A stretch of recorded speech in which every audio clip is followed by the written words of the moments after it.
Bir akamiz aytayapti-da, Rossiyada 6 kishi bir joyda ishlaymiz, bir joyda yashaymiz deydi. Biz bilan bir student bola ham kvartiraga turadi deydi, birga turadi deydi.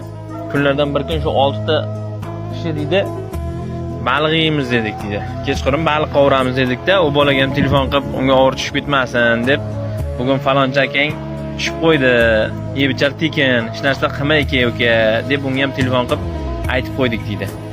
Kechqurun bo'ldi, xonaga bordik, baliq tozaladik, qovurdik deydi. U bola ham keldi, dasturxonga tortdik. Hammamiz o'tirib deydi. Hammamiz eng yaxshi go'shtli lahm joyidan ushlab endi yeb boshlagandik deydi. U bola bismillah dedi-da, boshini ushlatdi deydi. Baliqning boshini ushlatdi, yog'iga qaradi, bu yog'iga qaradi deydi. Ho'ngrab yig'lab yubordi. 6 kishi bir-birimizga qarab qoldik deydi. Bir zum qarab qoldik-da, bu boladan so'radim deydi. Ha uka, nima bo'ldi? Baliqni hali yemagan bo'lsang, nimaga yig'layapsan? Nima bo'ldi senga? Desam, hammasi yaxshi dedi-da, bir bo'lgan voqea esimga tushib ketdi. Shunga yig'layapman deb aytdi deydi. Nima voqea ekan desam, gap boshladi deydi. Oilamiz og'ir, oilaviy sharoitimiz og'ir. Dadam bizni fermerda ishlab, dalaga suv qo'yib boqadi. Kunlardan bir kuni baliq yegimiz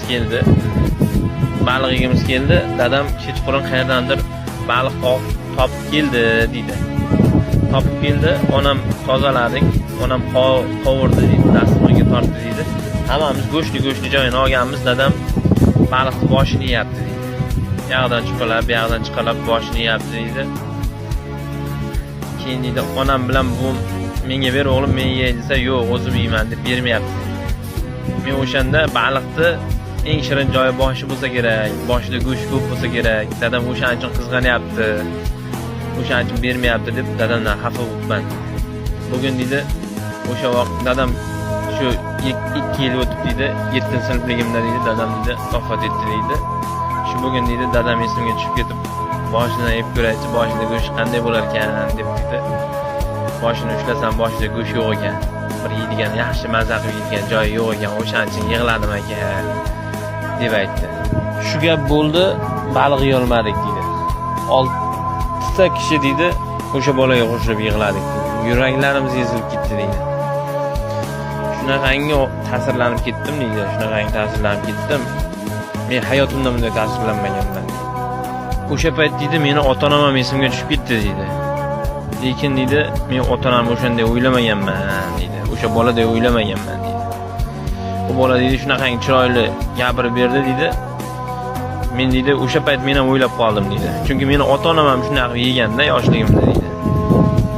Yaxshi ovqat bo'lsa, yo bir kasa ovqat yetmay qolsa, yo onam yo otam deydi, qornim to'q deb aytadi deydi. Shu bolaga qo'shilib, men ham yig'ladim. Baliq shunday qoldi, yeyilmadi deydi. Shunaqangi yuragim ezilib ketdi, tonggacha o'yladim deydi. Yig'lamayman desam ham ko'zimga yosh keldi deydi. Haqiqatan ham-da, o'zi ota-onalar shunday bo'ladi. Lekin biz boshqacha o'ylar ekanmiz deb deydi. Shunaqangi ezildim deydi.